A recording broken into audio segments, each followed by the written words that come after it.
நீலகிரி மாவட்டம் பந்தலூர் அருகே உப்பட்டி தொண்டியானம் பகுதியில் நேற்று இரவு ரோந்து பணியில் ஈடுபட்டிருந்த வனத்துறையினரின் வாகனத்தை காட்டு யானை துரத்தி தாக்கியது. தலைக்குப்புற விழுந்த வாகனத்தில் இருந்த வன ஊழியர்கள் அதிர்ஷ்டவசமாக உயிர் தப்பினர். கூடுதல் தகவலுடன் இணைகிறார் நம்முடைய செய்தியாளர் ஐயாசாமி. விவரம் என? தற்போது காயமடைந்த வன ஊழியர்களுடைய உடல்நிலை எப்படி இருக்கு? தேவப்பிரியன், கூடலூர் அருகே உள்ள பந்தலூர் தொண்டியாலம் பகுதியில் நேற்று இரவு வனத்துறையினர் காட்டு யானையை விரட்ட ரோந்து பணியில் சென்றனர். அப்பொழுது திடீரென வனத்துறையினரின் வாகனம் முன்னால் நடந்து வந்த காட்டு யானை திடீரென அவர்களின் வாகனத்தை துரத்தி தாக்கியது. இதில் அவர்கள் கூச்சலிட்டு விரட்ட முயன்றும் முடியவில்லை.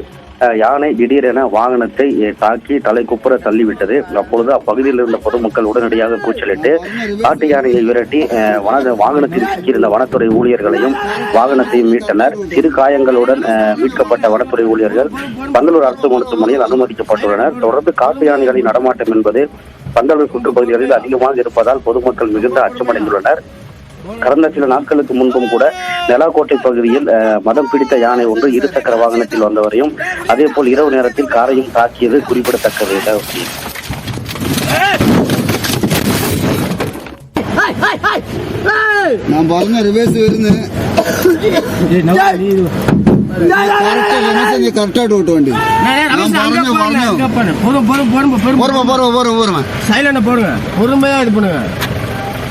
ரொம்ப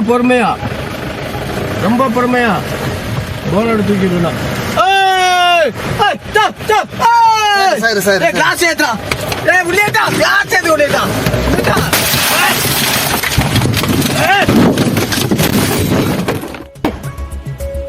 உங்களோட விரிவான தகவலுக்கு நன்றி ஐயாசாமி.